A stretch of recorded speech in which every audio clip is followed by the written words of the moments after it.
आज की कहानी मिरेकल्स ऑफ लव पुस्तक से ली गई है। एक बार महाराज जी के मंदिर में मुझे बहुत गुस्सा आ रहा था। ज़्यादातर गुस्सा मेरे साथी पश्चिमी भक्तों के खिलाफ था। हालांकि शायद गुस्से के कुछ जायज़ कारण भी थे, लेकिन 2 हफ्तों के बाद जिस तरीके से ये गुस्सा चरम सीमा तक पहुंच गया था, उससे मैं भी हैरान था। ये वही समय था जब मैं मंदिर की ओर चल पड़ा और देर से पहुंचा। सभी पश्चिमी लोग बरामदे में हमेशा की तरह कतार में बैठे थे। आश्रम के प्रांगण के विपरीत दिशा में जहाँ महाराज जी बैठे थे, यहाँ से वे उन्हें दूर से प्रसाद दे रहे थे। जब मैं वहाँ पहुँचा और बैठा, तो पश्चिमी लोगों में से एक ने मेरे लिए बचाकर रखी हुई खाने की एक पत्ती की प्लेट लाकर रख दी और उसी क्षण क्रोध से फूट पड़ा और मैंने प्लेट उठाकर फेंक दी। प्रांगण के उस पार से महाराज जी देख रहे थे। लगभग तुरंत ही उन्होंने मुझे अपने सामने बुलाया और मैं यार्ड पार करके उनके सामने घुटनों के बल बैठ गया। क्या तुम्हें कुछ परेशान कर रहा है? बाबा ने पूछा। हाँ, मैंने सभी पश्चिमी लोगों की ओर देखते हुए कहा। मैं अधर्म बर्दाश्त नहीं कर सकता। मैं इन्हें बर्दाश्त नहीं कर सकता और मैं इसे अपने अंदर बर्दाश्त नहीं कर सकता। वास्तव में मैं अपने अलावा किसी को भी बर्दाश्त नहीं कर सकता। और जब मैंने महाराज जी की ओर देखा, तो मुझे लगा कि मेरी आत्मा के इस अंधेरे में एक वही मेरे सुरक्षा यंत्र हैं। और मैं रोने लगा। नहीं नहीं, सिर्फ रोने ही नहीं, बल्कि विलाप करने लगा। महाराज जी ने मेरे सर पर हाथ रखा और दूध मंगवाया। जब मैंने अपनी आंखों से बाबा को देखा, तब वे भी रो रहे थे।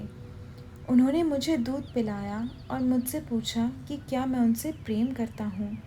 मैंने उन्हें भरोसा दिलाया कि मैं उनसे प्रेम करता हूँ।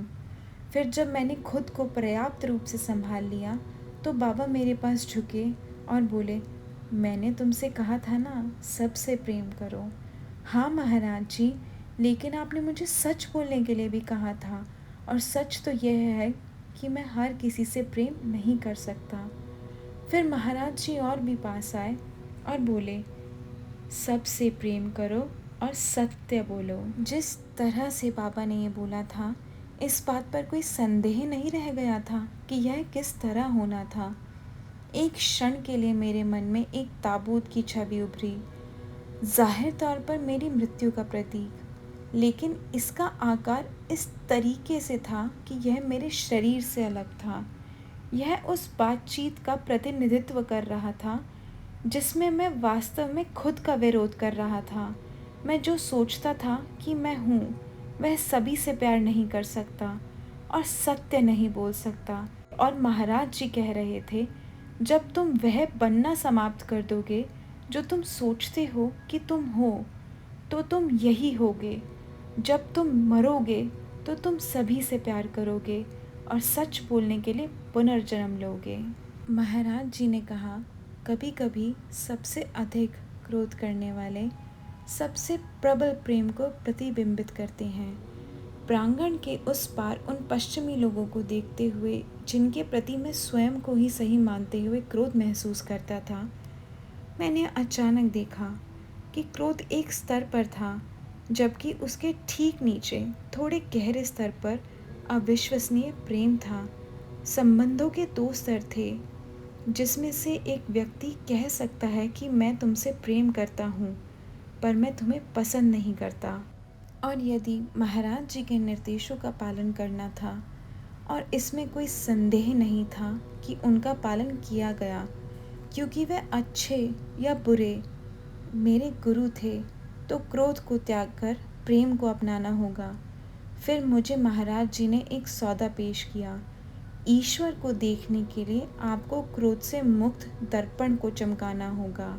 यदि आप हर दिन थोड़ा क्रोध त्यागते हो, तो मैं आपकी मदद करूँगा।